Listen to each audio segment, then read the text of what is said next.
Threshold is a very interesting token. There are some red flags, but there's also a lot of things to like. The current price momentum is very positive. We are now up more than 40% in a single week. There's a real product that's actively being used. That product gets actively developed as well. Look at this. This is GitHub, the number of code commits. The team just made a change 9 hours ago over here. Another change 11 hours ago. Another one 14 hours ago, 15 hours ago. This is exactly what you want to see because future products and product improvements obviously increases demand long term. And I don't have to say this, right? Demand and supply equals price. Increasing demand is good, but what about supply? But let's have another view at the fundamentals first. What I like about the website is that one of the very first call to actions is to view a Dune Analytics dashboard. Now, I like using Dune Analytics a lot because you can query the blockchain, you can get data around the blockchain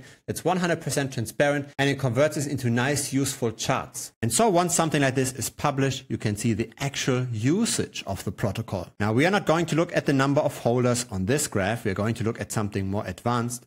What I want to show you is this, the tbtc supply over time. It was growing for almost a year, then peaked 2 months ago, now tends to rather shrink. Now what is tbtc? It's the asset that you get when you use the product.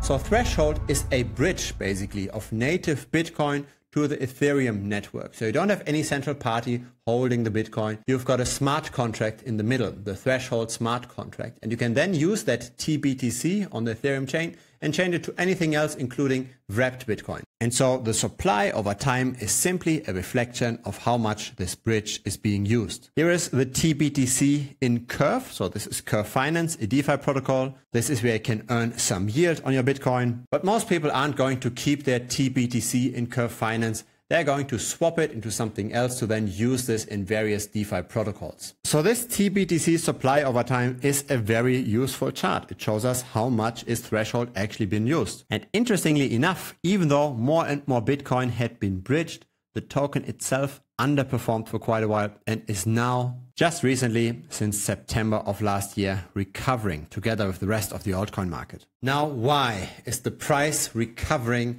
when the usage in the last months went down? I've got my suspicion and I want to show you what data I have that most other YouTubers are not showing you. You can buy the Threshold token in 2 places, either on Uniswap with 450,000 worth of liquidity, or alternatively, and this is interesting and rather uncommon, on a bigger liquidity pool on Balancer, 1.2 million. The token distribution is rather odd. 27% held in a smart contract, another 8% held in another smart contract. Then comes already Binance, another proxy contract, another Binance contract. So apparently the centralized exchanges do have their influence here. I always want to know when the price goes up, who's actually buying, because there's 3 potential parties. It's either small retail, so a lot of people are suddenly getting hyped about the project. It's alternatively large whales that potentially try to pump and dump, or, and that's the third and probably most dangerous of the buyers, it could be the centralized exchanges potentially manipulating the price. I built a tool to find out what is retail and what are the whales doing. This tool is available for premium members at thebitcoinstrader.com.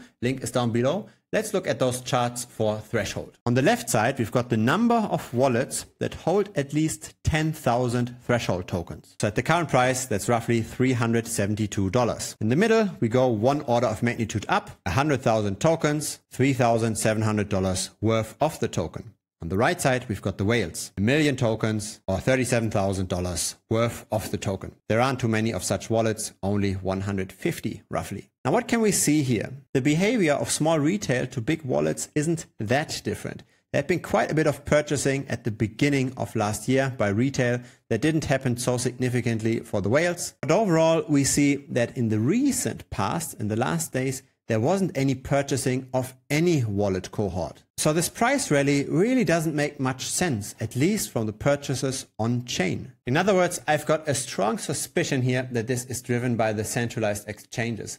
But let's have a look at the trading volume. Let's have a look, for example, at how much of all of trading is happening centralized. Let's also have a look of whether or not there are perpetual futures, because if there are derivative contracts, there tends to be also more price manipulation going on. Here is CoinGecko, the Threshold network token. We've got here the markets tab, spot trading, ordered by volume, and a lot of volume happens on Upbit and on Binance. Look at this, combined roughly 440 million of trading volume in the last 24 hours alone, just for those two centralized exchanges. Compare this to the trading volume in a decentralized manner, right? That was 600K roughly. There are also perpetual futures. Bybit and Binance alone combined has more than 500 million. Now the Threshold token hasn't risen that much yet to conclude that this manipulation has to stop from here. But I don't like situations like this. I prefer to buy into tokens where there's organic price growth, where we can see on-chain that retail and whales are buying in, where we don't just see all of the demand coming from the centralized exchanges. Just to give you a bit of a flavor of other centralized exchange manipulations recently that I called out on this channel early before the crash. This is Yearn Finance, here is Teller, TRB, and here is Power Ledger. Now Threshold hasn't yet risen that much to cause a real dump.